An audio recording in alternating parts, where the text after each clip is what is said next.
Hello दोस्तों, जय हिंद जय भारत। बार बार बच्चे को अगर खांसी जुकाम होता है तो इस वीडियो को पूरा देखिए। वीडियो के लास्ट में मैं आपको टिप्स बताऊंगा जिससे आप अपने बच्चे को खांसी जुकाम से अच्छी तरह बचा सकते हैं। खांसी जुकाम होने का बच्चों में प्रमुख कारण होता है कि बच्चों की इम्यूनिटी बहुत वीक होती है, इसलिए बच्चे बहुत सेंसिटिव होते हैं। दूसरा रीज़न, बच्चे बदलते हुए मौसम के प्रति बहुत ज़्यादा सेंसिटिव होते हैं। नंबर 3, बच्चे कोल्ड ड्रिंक, आइसक्रीम, फ्रिज के ठंडे पानी के बहुत ज़्यादा शौकीन भी होते हैं। नंबर 4, बच्चे स्कूल में जब जाते हैं तो किसी खांसी जुकाम वाले बच्चे के साथ अपनी चीज़ें शेयर करते हैं, अपने खाने पीने की चीज़ें शेयर करते हैं और अपनी बुक्स, स्टेशनरी शेयर करते हैं, उसके पास बैठते हैं। एक प्रमुख कारण जो और होता है बच्चों में बार बार खांसी जुकाम होने का, हेरिडिटरी होता है। अगर पेरेंट्स को बचपन में अस्थमा रहा हो या पेरेंट्स एलर्जी के प्रति सेंसिटिव हैं तो आपके बच्चे को खांसी जुकाम ज़्यादा हो सकता है। तो चलिए शुरुआत करते हैं। सबसे पहले मैं आपको ये बताता हूँ कि रेस्पिरेटरी ट्रैक्ट जो हमारा होता है वो नोज़ से लेके लंग्स तक रेस्पिरेटरी ट्रैक्ट होता है। अगर नोज़ में कोई दिक्कत है, नोज़ में कोई परेशानी है, तो जैसे सांस में आवाज़ आना, रनिंग नोज़ होना, छींके होना, ये जनरली वायरल होता है। इसमें सांस लेने की तकलीफ़ नहीं होती है और सेल्फ लिमिटिंग होता है। दूसरा पार्ट हमारा रेस्पिरेटरी ट्रैक्ट का होता है फेरिंक्स, जहां नोज़ और माउथ दोनों अंदर गले में मिलते हैं। यहाँ जो प्रमुख प्रॉब्लम होती है वो होती है एडिनॉइड्स, जिसको हम टॉन्सिल बोलते हैं। अगर पेरेंट्स को बचपन में भी टॉन्सिल रहा हो तो बच्चों को टॉन्सिल की समस्या हो सकती है, या जो बच्चे बहुत ज़्यादा जूस, कोल्ड ड्रिंक, आइसक्रीम खाते हैं उन बच्चों में टॉन्सिल्स की हाइपरट्रॉफी, एडिनॉइड हाइपरट्रॉफी होती है। जनरली सेल्फ लिमिटिंग मेडिसिन से क्योर हो जाता है। ज़्यादा सीवियर केसेस में इसमें ऑपरेट की ज़रूरत पड़ती है। ऐसे बच्चों को कभी कभी एडिनॉइड में इन्फेक्शन होने की वजह से बुखार आता है तथा यहाँ भी सांस लेने की तकलीफ़ बहुत ज़्यादा नहीं होती, लेकिन ऐसे बच्चे सोते वक्त नींद में मुंह खोल के सोते हैं और खर्राटे की आवाज़ यानी कि स्नोरिंग करते हैं। फेरिंक्स के नीचे का पार्ट लेरिंग्स कहलाता है। यहाँ पे तकलीफ़ होने पर हम लेरिंजाइटिस बोलते हैं। लेरिंजाइटिस के प्रमुख लक्षण होता है आवाज़ का बदलना, आवाज़ का भारीपन होना, आवाज़ बैठ जाना। ऐसे बच्चों को वॉमिटिंग की समस्या होती है, बुखार आता है। एक बात ध्यान रखनी है, अगर लेरिंजाइटिस है और बच्चे को फीवर है या सांस लेने में तकलीफ़ है तो इट कुड बी इमरजेंसी या एक गंभीर समस्या हो सकती है। लेरिंग्स के नीचे का पार्ट आता है जिसको हम विंड पाइप कहते हैं या ट्रेकिया कहते हैं। यहाँ जो तकलीफ़ बच्चे में होती है उसको हम वाल्वरी कहते हैं।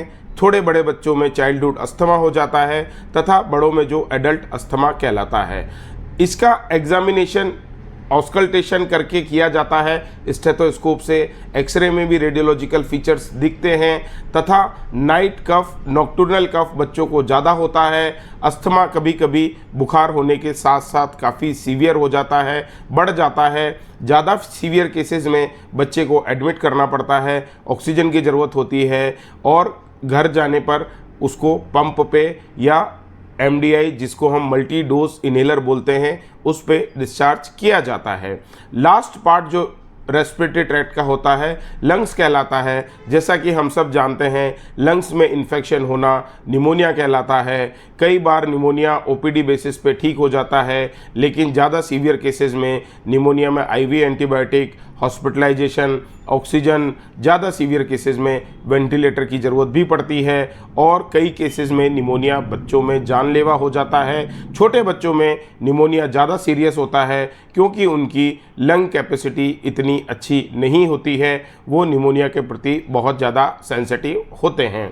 अब बात करते हैं इनसे बचा कैसे जाए। सबसे पहले तो जैसे मैंने आपको वीडियो के स्टार्टिंग में ही बताया कि बच्चे को आप कोल्ड ड्रिंक, आइसक्रीम, फ्रिज का पानी, इन सब चीज़ों से आपको दूर रखना है। जैसा कि मैं अब आपको कुछ टिप्स बताना चाह रहा हूँ एडिशनल, जिससे आप अपने बच्चे को इन चीज़ों से बचाव कर सकते हैं। यदि आपका बच्चा एलर्जिक है, यदि आपके बच्चे को एलर्जी की समस्या है तो बच्चे का एलर्जी टेस्ट जरूर कराएं। एलर्जी टेस्ट 2 तरह का होता है, जिसमें एक तो स्किन प्रिक टेस्ट होता है जिसको आप पैच टेस्ट कहते हैं, दूसरा एक ब्लड से भी टेस्ट होता है।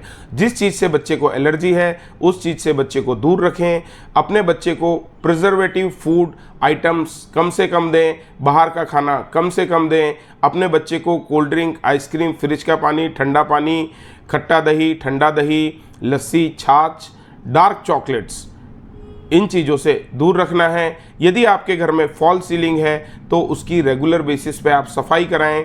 घर का ऐसा कोना जहां डस्ट जमती है तो वहां कोशिश करें बच्चा ना जाए, बच्चा जाके वहां ना खेले, ना बैठे। घर के में डस्ट जमा ही नहीं होने देनी है।